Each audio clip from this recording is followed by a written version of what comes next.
para vocês que vocês não podem dormir, não vão dormir, e que é muito importante para vocês entenderem a relação do direito com o serviço social e de que serviço social nós estamos falando, não é qualquer serviço social. Eu gostaria que vocês pegassem agora no PowerPoint Caboclo o projeto ético-político do Serviço Social Brasileiro, a folhinha que chama Projeto Ético-Político do Serviço Social Brasileiro. E todos nós falamos muito do PEP, mas nunca a gente explica direito o que é isso. E para chegar nessa definição de serviço social na área sociojurídica, quando o Cefes me contratou, eu fiquei perdidinha, eu falei, da onde eu vou partir? Aí eu concluí que eu precisava partir dos mesmos fundamentos que estão nas diretrizes curriculares de 96, que estão no Código de Ética de 96, que estão no nosso projeto ético-político, porque eu não podia entregar para o Cefes uma análise que fosse com outros fundamentos teóricos, metodológicos e históricos, que teriam que ser os mesmos fundamentos, certo? Então, o que eu quero dizer para vocês? O nosso projeto ético-político, ele é baseado em 5 elementos principais. Eu gosto muito dessa síntese da professora Joaquina Barata Teixeira.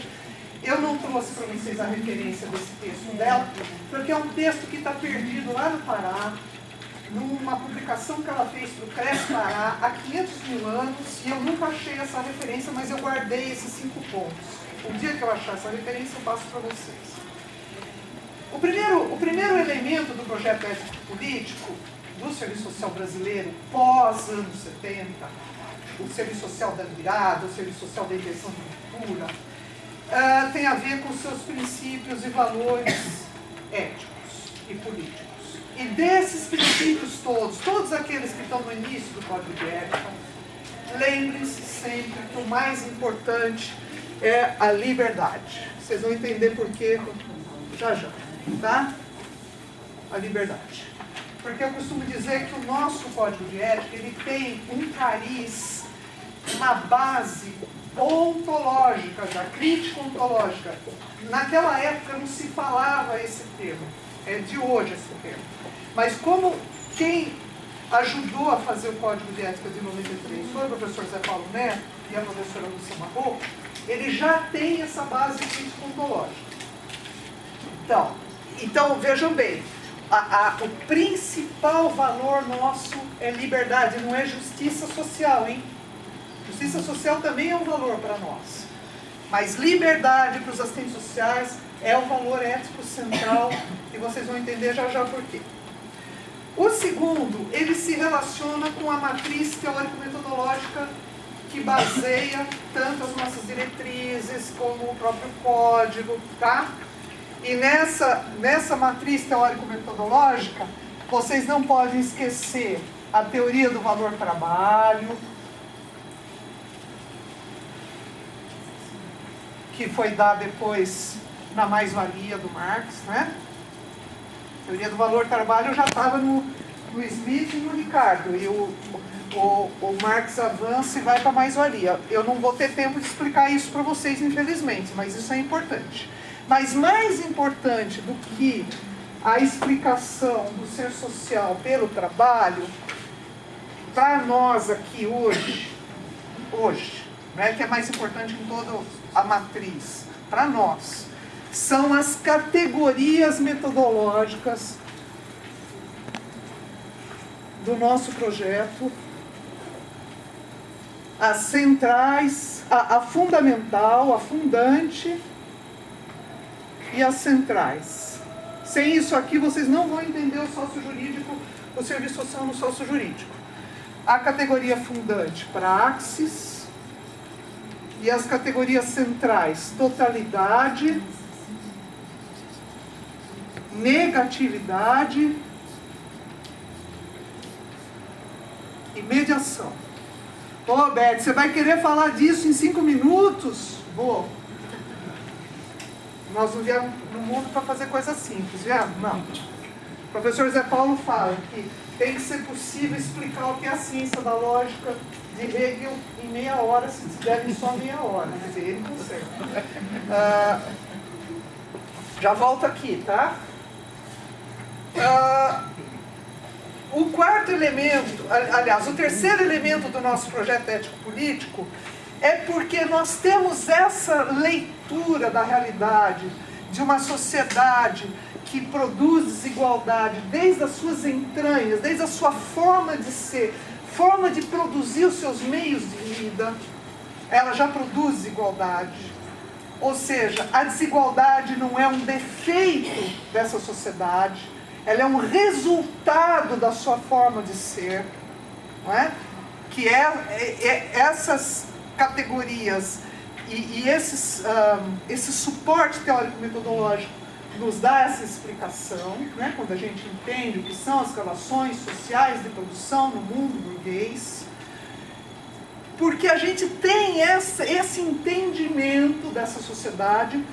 O serviço social brasileiro tem um estranhamento a essa sociedade.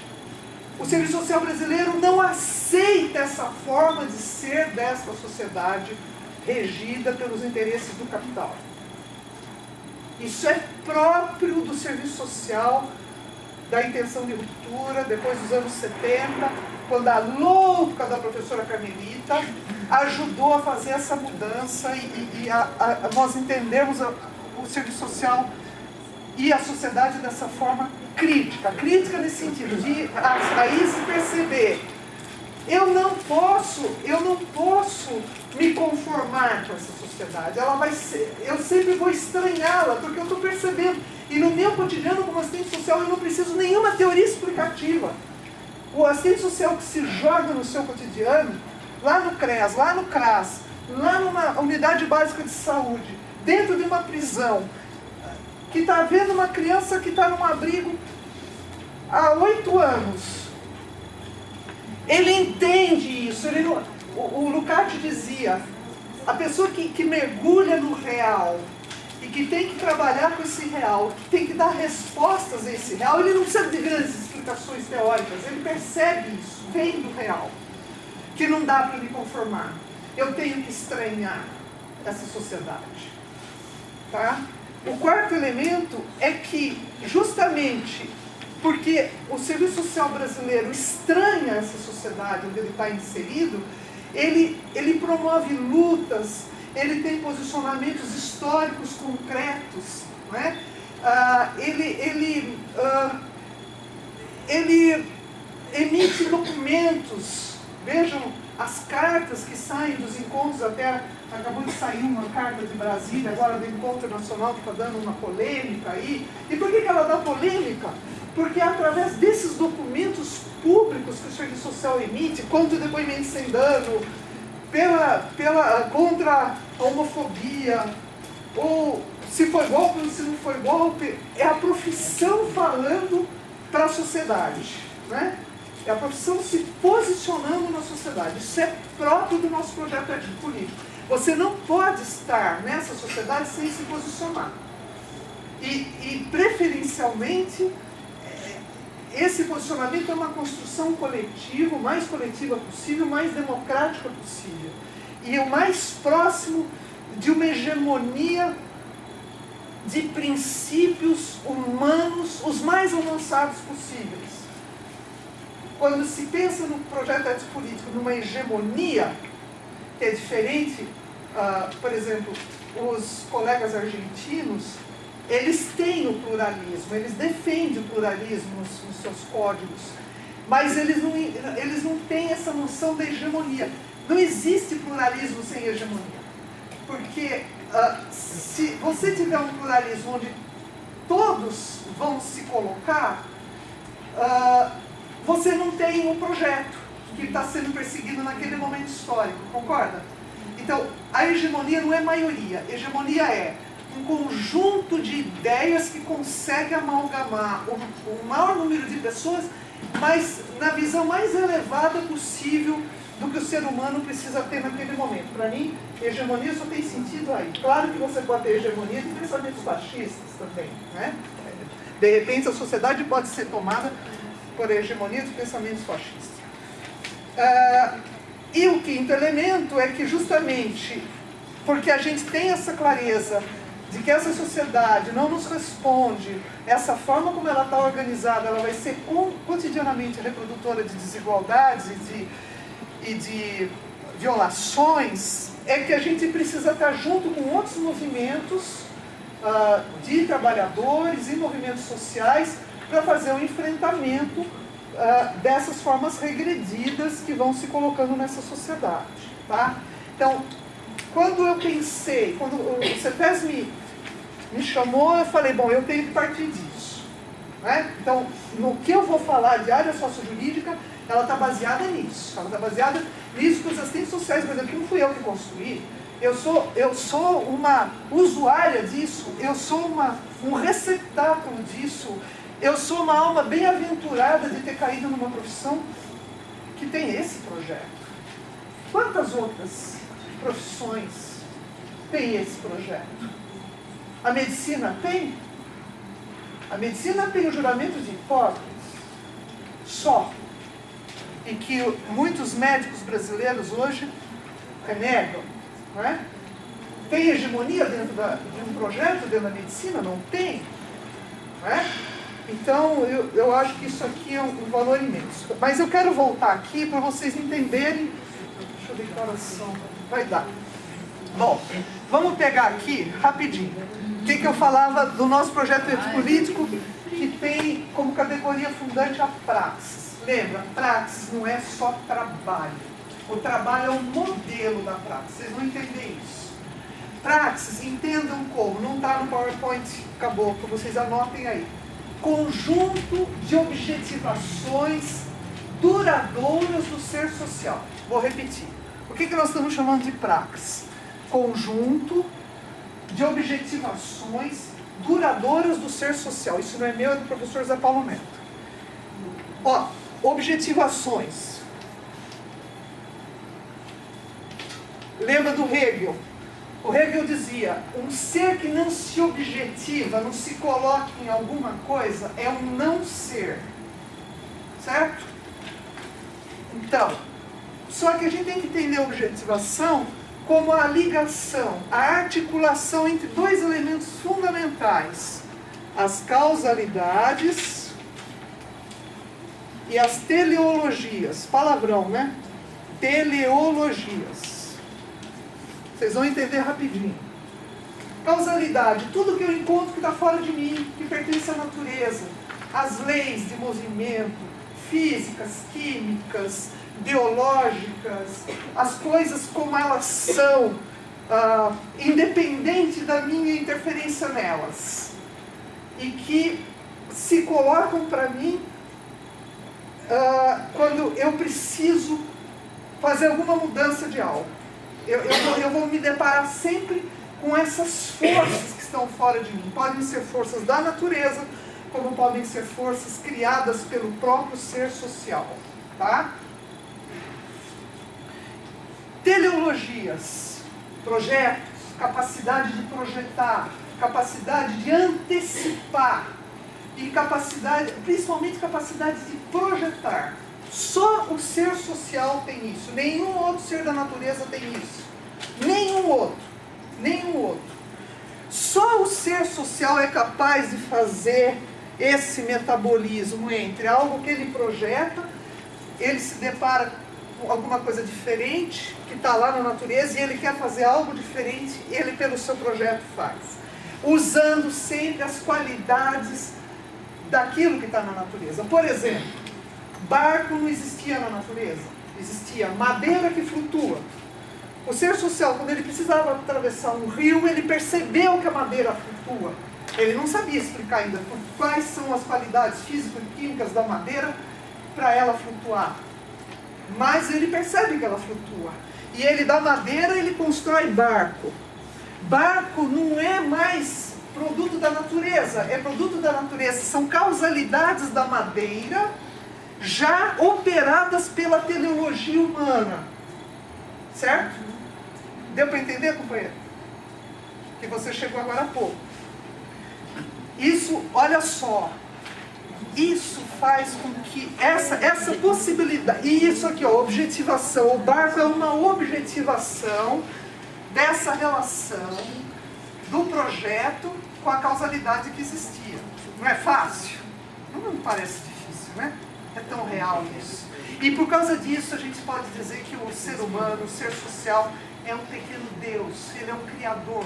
Ele cria cotidianamente objetos novos e relações novas e coisas novas. E põe no mundo teleologias novas que se transformam em objetos ou em coisas abstratas, como nós vamos ver. Muito bem. Então, se vocês entenderam isso é fundamental. Por quê? Esse processo do ser social, ele também produz coisas abstratas. Por exemplo, a ideia de igreja existia na natureza? Não. A ideia de direito existia na natureza? Não. A ideia de política existia na natureza? Não. A ideia de arte existia na natureza? Não. Praxis, conjunto de objetivações duradouras do ser social. Arte é uma objetivação duradoura. Política é uma objetivação duradoura. Ciência é uma objetivação duradoura. Veja como praxis é muito mais complexo e rico do que trabalho só. O trabalho, isso é a protoforma do trabalho. Isso aqui é o trabalho, hein? A relação teleologia-causalidades é o trabalho. O trabalho é o modelo da praxis, porque o trabalho é essa relação. Concorda? Dentro da arte, você tem esse trabalho do projeto e a causalidade. Quando Michelangelo vai fazer o Moisés, alguém já viu o Moisés no Vaticano? Alguém teve a oportunidade? Você foi?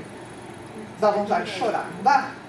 Como é que é possível extrair? E o Michelangelo dizia que ele não esculpia de fora para dentro. Ele esculpia de dentro para fora. Ele arrancava do mármore o que ele via que já estava dentro do mármore. Então, quando você vê o Moisés com aquelas barbas, tudo ali, você tem vontade de chorar. Como é que é possível? De uma pedra, de um mármore, o artista, com o seu projeto, diante da causalidade pedra, né, produzir uma obra que nos causa tanta emoção. Por isso que praxis é um conjunto de objetivações duradouras do ser social. Aqui você pode pôr trabalho criador também. Não trabalho alienado, hein? O trabalho criador. O trabalho alienado não é praxis. Bom, essa explicação é importante para onde eu vou chegar. Só que o ser social, nessa criação dele, nessas objetivações que ele vai criando, ele, num determinado momento, que quando chega no mundo burguês, que o mundo burguês não existiu sempre, né, gente? A relação capital-trabalho é muito jovem na trajetória do ser social. Ela começa com a Revolução Industrial, Revolução Francesa, revoluções burguesas, que vocês devem ter estudado bastante, e se não estudaram era interessante estudar, que isso vem do século XVII, XVIII, XIX, né? Tá aí. Por isso que a gente diz, pode ser superado, não existiu sempre, pode ser superado. Então, só que nessa produção, ele vai, isso se processa dentro de determinadas categorias, de determinadas formas. Por exemplo, tem tudo que ele produz nesse processo se transformar em totalidades. Por exemplo, a igreja é uma totalidade. Ela tem os seus ritmos, a sua forma de ser, e cada uma delas diferente da outra. A igreja católica é uma, a igreja evangélica é outra, não é? Mas são totalidades, têm seus ritmos, suas formas de ser. A política, a mesma coisa. Existem vários partidos políticos, cada um com o seu jeito, mas com as suas regularidades, com as suas formas de ser. A ciência é a mesma coisa. Tudo que sai aqui do cérebro e da mão humana nesse processo tende a se transformar em totalidades. Mas que são totalidades que vivem constantemente confrontadas com negatividades. O que a gente está chamando de negatividade? Contradições, atritos. Por isso que o professor Zé Paulo Neto fala, as totalidades, se não tivesse os atritos, não teria um movimento. O movimento das totalidades, o movimento da igreja, o movimento da política, o movimento da ciência, o movimento da arte, ele é dado quando algo nega aquilo que existia. Aquilo está indo numa determinada direção. Por exemplo, conflito capital-trabalho, exploração do homem pelo homem. Vai indo, vai indo, vai indo, vai indo. Tem uma hora que o trabalhador faz esse gesto. Na hora que ele fez esse gesto, ele pôs uma cunha de negatividade naquilo que estava se repetindo.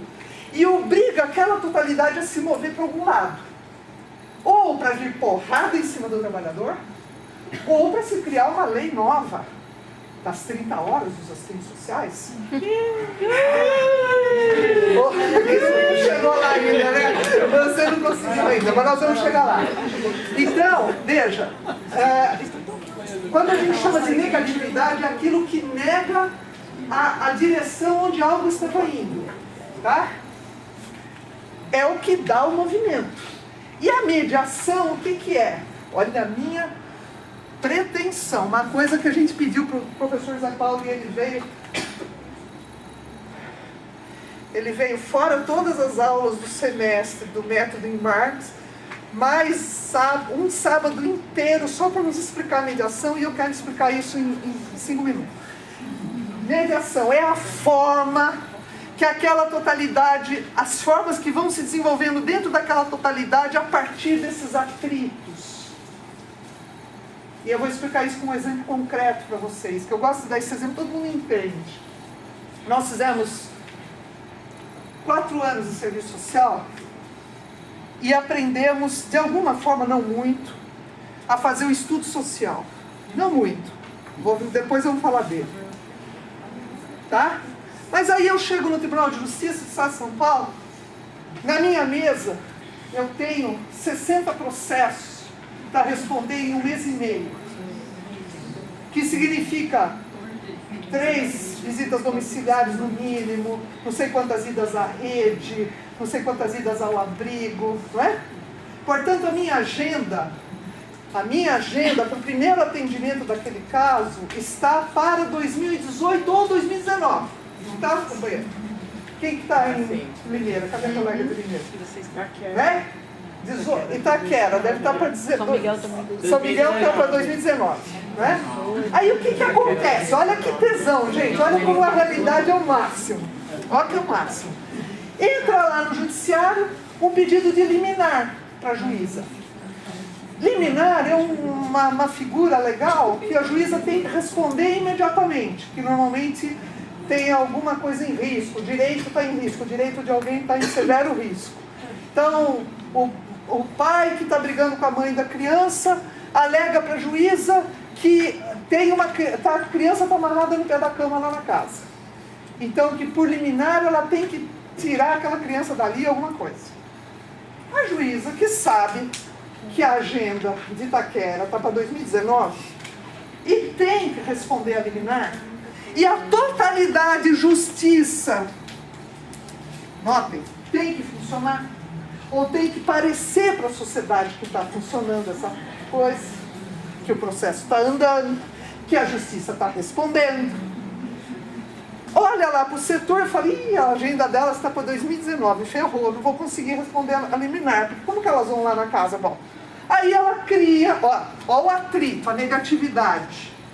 A realidade colocando ali a negatividade, a justiça que tem que funcionar, senão a população não reconhece a justiça, a juíza vai ser punida pelo CNJ se ela não atender a liminar, e como é que faz? A contradição está posta, porque eles também não contrataram mais gente. Aí ela cria uma mediação nova, ela cria constatação social. Ela escreve para o setor assim: determino que este setor tem algum assistente social que vá à casa de senhor fulano de tal e me responda 4 perguntas. O endereço existe? A senhora entrou lá, a criança estava amarrada no pé da cama? Tinha testemunha? Qual era o estado da criança? A senhora me responde isso. Ah, que merda. Criou um negócio que não existia. Isso é a mediação nova, que veio dessa negatividade, desse atrito de interesses aí. Só que constatação não vai dizer nada. Vai ser a Iveca plana. Vai fazer andar, vai parecer que está fazendo suco na terra, mas não vai cultivar nada, porque só o fato de alguém acusar o outro de estar amarrando uma criança no pé da cama, mesmo que eu chegue lá, a criança não esteja amarrada no pé da cama, só o fato de acusar já não é problema para a criança já não está num lar que está sofrendo um conflito terrível. Só que com a minha constatação não vai fazer nada com isso. Simplesmente vai entrar no processo se estava ou se não estava. Se não estava, ela vai mandar arquivar, não vai descer de novo para o setor, a gente não vai poder atuar no caso. A criança vai continuar sofrendo o conflito lá em casa. Vocês entenderam totalidade, negatividade e mediação? Vocês são bárbaras. Bom, isso para nós é fundamental. Por quê? Por que isso é fundamental? Com a descrição que eu vou dar agora do direito, do universo jurídico e do serviço social, vocês vão perceber que na área sociojurídica, isso que se põe para todo e qualquer assistente social no cotidiano, isso é crucial. Porque se eu não fico atenta a essas mediações que o Poder Judiciário, ou o MP, ou a Defensoria, ou o sistema prisional, ou onde eu estiver, vão criando, que são mediações que são mais violadoras de direitos do que realizadoras de direito. O realizador de direito aqui seria o estudo social, bem feito, que vai a fundo nas questões, que pode revelar para um juiz, ou para um promotor, ou para um defensor, o que realmente está em jogo ali, certo? Mas, atualmente, vocês devem estar vivendo isso, depois no debate vocês vão me dizer, como o que mais está acontecendo é a criação dessas mediações abastardadas.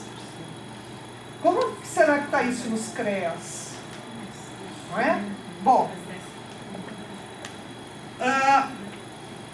voltando um pouco, nessa área nossa, vocês vão perceber que o instrumento principal, lembra?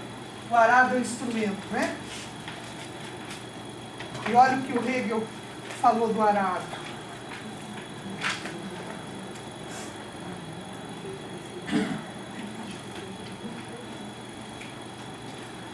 O arado é mais nobre do que imediatamente as fruições que ele proporciona e que constituem as finalidades.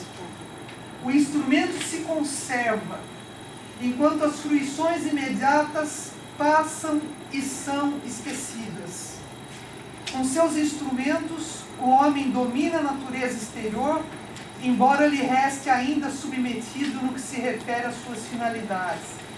Ele está dizendo, o arado é mais importante do que o algodão que surge daquele campo arado, porque é o instrumento que vai permitir o homem sempre se objetivar e realizar esse cultivo. E eu diria para vocês, eu sei que isso é uma questão tão cara à professora Eunice, por isso que eu quis pegar isso como uma homenagem a ela. Eu tenho uma intuição, Eunice, que o nosso instrumento principal nessa área é o estudo social. O nosso instrumento principal. Aos poucos vocês vão entender. E o quanto nós, assistentes sociais, tanto na nossa formação acadêmica, como pós-graduada, como nas nossas pesquisas, a gente deixou de lado o aprofundamento do significado do estudo social. Tá? O estudo social, na realidade, é o arado que vai fazer a gente compreender, vai remexer tanto nas relações pessoais, sociais, as mais profundas, as políticas, as necessidades. Eu gosto muito do texto da professora Potiara, quando ela fala das necessidades humanas básicas, as 10 necessidades humanas básicas. Em todos os meus estudos, meus relatórios de assistência social, tinha que constar isso. A necessidade de alimentação, o que significa, a necessidade de moradia, o que significa profundamente para o ser social, a necessidade de saúde, de estar longe das zonas de contaminação, o que significa as 10 necessidades. Os nossos estudos, eles tinham que estar debruçados sobre isso, não importa se eu estou num CREA, se eu estou numa UBS, se eu estou num tribunal, se eu estou numa penitenciária. O que vai dar, aquilo que o serviço social tem a dizer sobre aquela realidade é o estudo social. Não é? Bom, mas eu queria dizer para vocês rapidinho que é impossível, uma coisa que eu fui ver, que eu não podia pensar nessa totalidade do serviço social dentro da área sociojurídica sem pegar quais são as mediações principais que marcam essa área, as formas.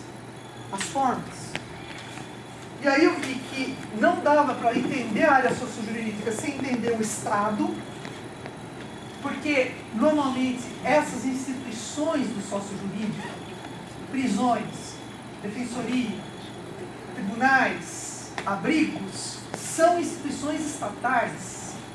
Então, só aquela reflexão nossa, por exemplo, o livro da professora Ana Elizabeth Moca, Feitiço da Ajuda, que foi tão importante, ou Crise de Legitimidade. Ela está falando mais das relações de trabalho no mundo das empresas, digamos assim, da produção do lucro. No Estado, nós estamos defrontados com outras questões. Não é? Assim como não podíamos deixar de estudar o que é o direito e o universo jurídico. E não só as leis, a Lei Maria da Penha, o ECA, a Lei de Execução Penal, que normalmente a gente estuda no serviço social. Tem que entender o que é o direito, essa mediação fundamental, o que é esse universo jurídico, não é? E aí, o que a gente vai percebendo? Que o que nós estamos chamando de Estado moderno, ou esse Estado burguês, ele não existiu sempre. Nós temos que ter claro isso. O Estado moderno, o Estado burguês, ele é correlato, é congenial à luta de classes, à sociedade de classes instaurada pelo capital. O que você tinha antes, o Estado romano, é completamente diferente do Estado burguês. E o direito, esse que a gente conhece hoje, também nasce com o Estado burguês, as relações de classes sociais. Isso nós temos que ter claro. Beth, não existia o direito romano? Tá, mas esse direito que dá sustentação a uma ordem que produz desigualdade cotidianamente, só nasce no Estado burguês. Existe eu não sei se eu pus no PowerPoint Caboclo, vocês vão ver que tem indicações bibliográficas. Eu acho que eu não pus aqui o Cigar e Levi, deixa eu ver se eu pus. Tem. Na página 4 tem Cigar e Levi, o direito e a ascensão do capitalismo. Não deixem de pegar isso no sebo, para vocês entenderem como que essa bibliografia que me deu, essa do Cigar e Levi, foi a professora Iane, aqui no meu mestrado. E aí você entende como é que o direito vai se desenvolvendo junto com as relações burguesas de produção. É nesse livro que vocês entendem isso, tá? Bom, então, o Estado e o direito nós estamos tratando como algo que se desenvolve a partir da divisão da sociedade em classes e do desenvolvimento desses antagonismos. Né? E é esse antagonismo notem, isso é muito importante, é esse antagonismo da sociedade de classes que também torna necessária a mediação da política. E uma política diferente do que a política dos gregos, hein? É a política do Estado moderno, da democracia moderna, que é uma democracia que está posta numa sociedade de desiguais. Como diz o professor Zé Paulo Neto, como que você pode falar em democracia se existe uma desigualdade social abissal? É uma democracia abstrata, assim como o direito é abstrato. Certo? Bom, e isso eu estou falando para tentar te ajudar quando você me perguntou, tá? Como é que vai juntar com o serviço social depois, na perspectiva crítica. E aqui vale a pena também a gente lembrar de uma ponderação, viu, Carmela? Eu tive essa sacada agora, no nosso grupo de estudo, do Carlos Nelson. O Carlos Nelson diz assim, sobre o Estado, que o Estado tem sua lógica própria, e essa lógica não está ligada apenas à lógica do capital. Olha que importante isso. Mas também, talvez, sobretudo, a lógica da luta de classes. Se quiser deduzir de algum lugar a ação do Estado, esse lugar é a luta de classes, que é um fenômeno fundamental na explicação do social. Nós passamos muito tempo pensando no Estado mais do ponto de vista da economia, da exploração do homem pelo homem, né, da sustentação do Estado ao capital. A gente deixa de pensar o Estado como resposta à luta de classe. E quando você está na esfera do sócio-jurídico, isso é fundamental, porque no sócio-jurídico você não está confrontado com a exploração da mais-valia. Você está confrontada como que o Estado está respondendo à luta de classes. E olha o que está acontecendo hoje, gente, não é isso? Como é que o Supremo está se posicionando, como cada ministro daquele está se posicionando, dentro da luta de classes no Brasil. Não é uma sacada isso? Bom, e aí, é uma sacada, né, Carmela? Bate aqui. Ai, Cíntia. Então, aí que eu fico pensando que a partir dessa sacada que vem do Carlos Nelson, é que a gente precisaria pensar, eu estou fazendo um parênteses aqui, a gente precisaria pensar em cada espaço socioocupacional do sócio-jurídico como uma mediação respondendo dentro do Estado às expressões da luta de classe. E como é que isso aparece no nosso cotidiano profissional? E por que aparece? Porque é só eu olhar, por exemplo, nas questões de adoção, de destituição do poder familiar, que é a pesquisa da professora Eunice. Que ela foi lá querer saber quem está sendo destituído do poder familiar. Mulheres pobres, ferradas, que não tiveram nenhum dos direitos acessados daqueles do artigo 6º da Constituição. Essas estão sendo destituídas do poder familiar. E essas crianças estão indo para adoção, como eu digo, fazendo uma mudança de classe social. Ela sai das classes populares ou classes subalternas e é adotada para a classe média. É uma mudança de classe social. Não é? Então, a gente teria que pensar nesse sentido também, quando pensa o sócio-jurídico. Bom, ainda na visão agora do Lukács, né, ele diz o seguinte, que a mediação política, ela caracteriza pela atenuação do domínio e da direção direta da classe social que detém o poder. É a política que ajuda a atenuar isso. Porque senão é a guerra, né? A guerra é sem atenuação nenhuma. A política é que atenua o conflito. Agora, nós temos que notar, nós temos que perceber que o Estado não é uma instância abstrata. Ele é feito de pessoas, gente, que vão desempenhando os seus papéis no seu interior. Seja os parlamentares, nós, os servidores públicos, o juiz, o defensor, o promotor, todos são servidores do Estado e dão a carne e o sangue do Estado. Um assistente social que está lá trabalhando, ele é Estado. Ele está construindo respostas dentro desse Estado. E aí, o que nós vamos ver?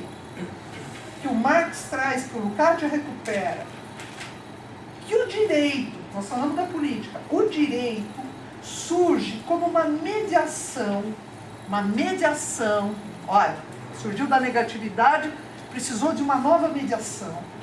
No seio desse complexo social total que é perpassado por essas negatividades todas, mas como um complexo autônomo, com uma legalidade própria, e ele surge justamente no momento em que a regulação dos conflitos sociais não é mais possível sem um extrato de especialistas que se encontre, ainda que na aparência, acima das classes da sociedade. Aquele esquema nosso do sistema de justiça, juiz, promotor, defensor, delegado, os especialistas do direito, que estão disputando o direito de dizer o direito, dá a impressão que eles pairam acima das classes, não dá a impressão? Sim. Não é? Bom, e aí as reflexões do Lukács nos ajudam a ver que o direito na sociedade burguesa cumpre um papel fundamental, gente. E qual que é esse papel?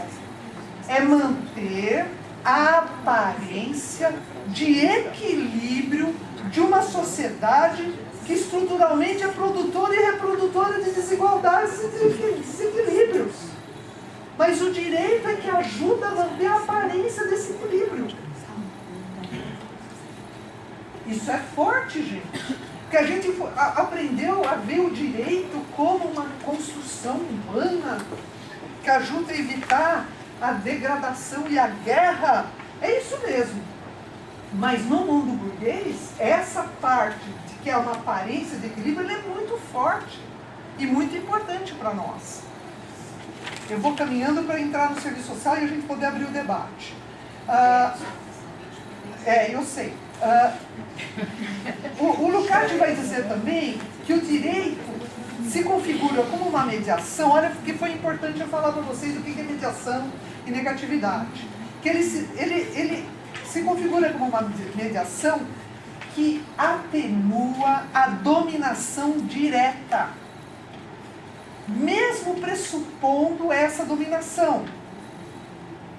Ela atenua, às vezes aumenta, mas ele fica ali regulando essa dominação. Uma sociedade que não tivesse o direito, ela romperia, ela teria o que Parsons chamava da anomia total, o tempo todo, não é? Parsons, né? Anomia é Parsons, né? Durkheim também, né? Bom, e o Lukács, ele vai dizer, eu estou pulando umas coisas aqui, mas ele vai dizer o seguinte, que o direito é imprescindível para que a mera normalidade tenha um padrão e se mantenha. Lembra do que a juíza inventou? A normalidade não é conseguir responder a uma liminar. Se ela não responder, ela vai ter um processo no CNJ. Então tem que manter uma normalidade. Só que, como tem que manter essa normalidade, o direito é incapaz de ir ao âmago das questões. E por que eu estou dizendo que isso é importante? Eu vou chegar no serviço social. E isso não é difícil de a gente constatar no nosso cotidiano. Quando as meninas do NAT atuam lá no MP, vocês estão confrontadas com isso. Vocês estão vendo que o promotor dificilmente está indo no âmago das questões. Depois vocês vão me dizer sobre isso, viu, Bel? Viu, Lili? Né? Quem tenta ir no âmago das questões? O serviço social que fica ali entendendo. Fala, olha, mas não pegou o que é, né? Aí, veja bem, o que eu quero dizer com isso? Que o direito, ele cria uma aparência e, ao mesmo tempo, ele faz uma homogeneização de tudo que é diferente, ele homogeneiza, para dar uma resposta universal para questões que são singulares. E aí ele se ferra. Porque as respostas universais, numa sociedade com tanta contradição, não dão certo. Aí eles ficam desesperados. Aí eles precisam de quem? Deus. Exatamente. Aí eles precisam da assistência social. Porque eles estão vendo que o universal abstrato ali daquela lei, daquela resolução, daquela normativa não vai responder. Porque equalizou gente diferente. Sacou?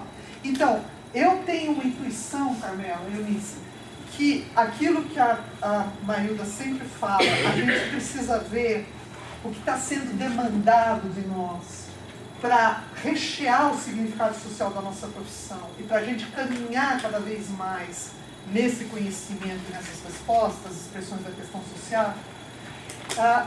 O que é demandado? Eu tenho essa intuição de que o que é demandado é trazer o real o tempo todo.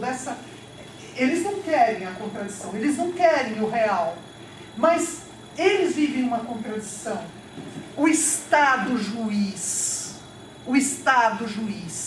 quando tem que atuar para dirimir conflitos, seja conflitos familiares em várias de família, seja de uma criança que está sem a pensão ou abrigo, seja um idoso, quando ele tem que dirimir esse tipo de conflito, a lei, as regras dele do direito não servem para nada, eles não sabem o que fazer com isso. É óbvio que não dá para saber, certo? E aí eles vêm, doutora assistente social, e aí, o que a senhora sugere? E aí entra a nossa questão fundamental, como é que eu estou preparada para sugerir? O que eu estou preparada para sugerir? Que como eu escapo da tendência de ficar buscando para eles provas. Porque o que eles estão pedindo agora para os CREAS? Eles querem provas do que está acontecendo, prova da negligência, prova do abuso, prova do não sei o quê. Porque eles atuam, o processo, aquele juiz, promotor, defensor, o sistema de justiça, ele é baseado em provas. O juiz não busca provas, quem busca prova é o MP e o defensor. Os dois estão buscando prova, ou para acusar ou para defender, tá certo? E o delegado lá no inquérito policial.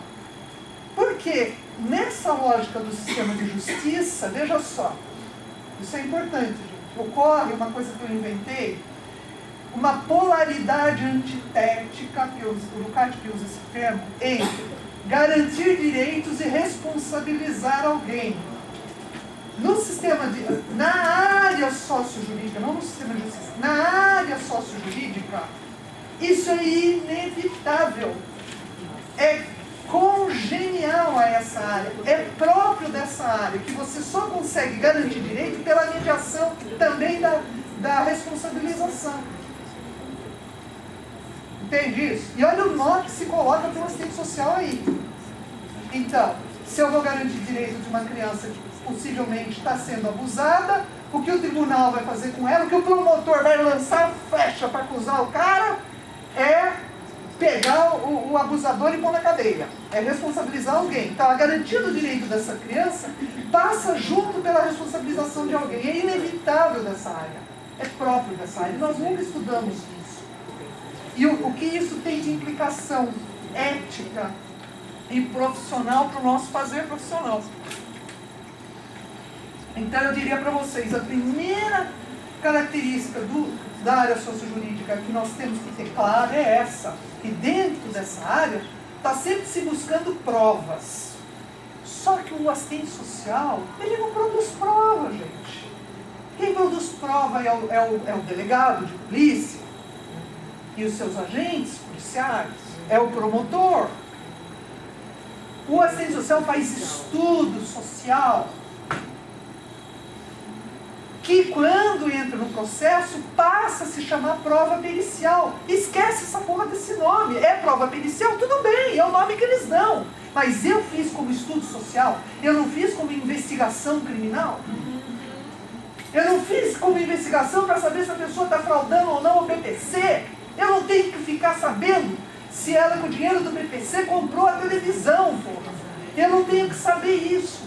Aliás, eu tenho que conseguir saber isso e analisar isso à luz de todo esse meu referencial ético-político e garantir aquele direito daquela mulher de comprar a televisão dela, certo? Imagina isso dentro de um tribunal, quando se trata de uma negligência grave contra uma criança, que eles ficam esperando que a gente tenha prova.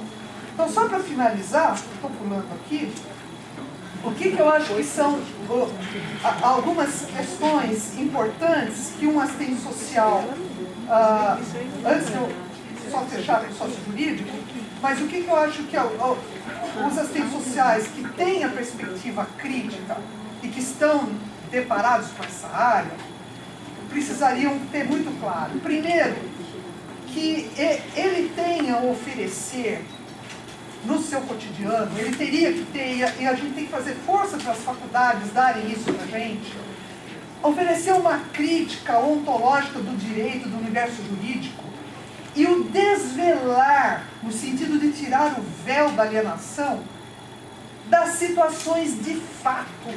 Tinha um juiz que eu gostava muito que ele falava: a senhora é muito importante para mim, porque a senhora me traz as situações de fato, e a situação de fato impera sobre qualquer direito. E é verdade. Eu tenho que ser capaz de trazer situações de fato, com toda a sua complexidade, provocando esse sistema todo, para que ele trabalhe construindo mediações, não que escapem da contradição real, mas que é em frente. Não fazendo constatação social, fazendo estudo social. Né? Ele pode e deve buscar a garantia de direito de todos os envolvidos naquela disputa alheia. Todos, não só da criança abusada. Hoje em dia nós estamos tendo uma tendência dos colegas ficarem fixados só na criança. Ora, o serviço social trabalha com a totalidade dos direitos, e o direito da pessoa que chegou a ser um abusador. Por que ele chegou a ser um abusador? Como é que eu vou trabalhar isso? Senão eu mato a minha profissão. Eu fico escolhendo dentro do meu cotidiano quem que eu vou proteger, os direitos de quem que eu vou proteger. Isso está uma tendência muito forte. Esse assistente social ele pode buscar desenvolver uma diminuição dessa conflituosidade, dessa litigiosidade que as pessoas estão vivendo hoje, que todo mundo briga, todo mundo leva para a justiça, todo mundo... ninguém sabe mais resolver os problemas no tete a tete, numa conversa, buscando outras formas, né? Como eu já disse, ter a clareza de que nós não estamos ali para acusar, para defender ou para julgar nenhuma das partes, e ter a segurança, mas essa vem só de uma boa formação, que somos nós, assistentes sociais, que temos que eleger as finalidades das nossas ações e as formas de conduzir o nosso exercício profissional. Ninguém pode determinar como eu vou atuar. Se eu vou fazer visita, se eu não vou fazer visita, o que eu vou fazer com a visita. Ninguém pode determinar. Eu tenho que brigar por isso. Eu tenho que me impor no meu cotidiano com isso. Eu escolho os meus instrumentos, eu escolho os meus arados, eu escolho as formas com que eu vou me achegar na população. E nós temos que ter clareza daquilo que bem coloca a professora Eunice, que a entrevista ou a visita domiciliar deve ser realizada com profundo respeito ao entrevistado, que é fundamental garantir para eles a livre manifestação, o sigilo quanto às situações que ele está vivendo. Enfim, nessa área sociojurídica que a gente está em instituições, notem bem, que decidem vidas e destinos. A área sociojurídica é a área onde se decide vidas e destinos. Se uma criança vai sair daquele seio familiar, vai passar para outro. se alguém vai perder a liberdade e vai ficar 15 anos preso, se um idoso vai deixar de ter o acolhimento familiar porque não está dando certo aquilo, se ele vai perder os bens dele porque ele vai ser interditado, não é? Essa área do sócio-jurídico, ela é sensível por isso, porque a gente decide vidas e destinos. E agora, fechando mesmo, vocês imaginam os desafios que essa área tem hoje, diante da precarização da formação acadêmica, do desmonte das poucas políticas de proteção e seguridade, que essa área depende profundamente das políticas, da tendência à criminalização dos pobres e da judicialização das expressões da questão social, da tendência à imposição de atribuições que não são nossas, da tendência de se trabalhar com protocolos. Olha só, gente, o que vai acontecer com esses milhares de assistentes sociais que vão vir para o mercado de trabalho, que vocês sabem, na formação de EAD, já temos o dobro do que é a categoria hoje. Nós somos 170 mil assistentes sociais formados e registrados nos CREAs. No universo de formação, somando com o EAD, já é o dobro de 170 mil. Então, a hora que esses companheiros vierem para o mercado de trabalho e com uma formação deficitária, o que vai acontecer? Vai somar com a tendência de uberização que nós já temos na profissão hoje, que é você trabalhar por tarefa e trabalhar preenchendo protocolos. Como é a casa, é de alvenaria ou não é de alvenaria? A criança convive com o pai ou com a mãe? A porra de não sei o que, não sei o que. Você vai fazer um xizinho, não é? E são os protocolos hoje. Vai ser a Iveca plana. Não é mais essa Iveca que remove, que olha, que pesquisa, e que cultiva, e que cria o novo. Vai ser a Iveca que simplesmente vai passar, vai preencher, vai cumprir uma função do judiciário, que é dar uma resposta, que está havendo justiça, o processo está andando, as pessoas foram acolhidas. Esse é o nosso grande início. Era isso, pessoal.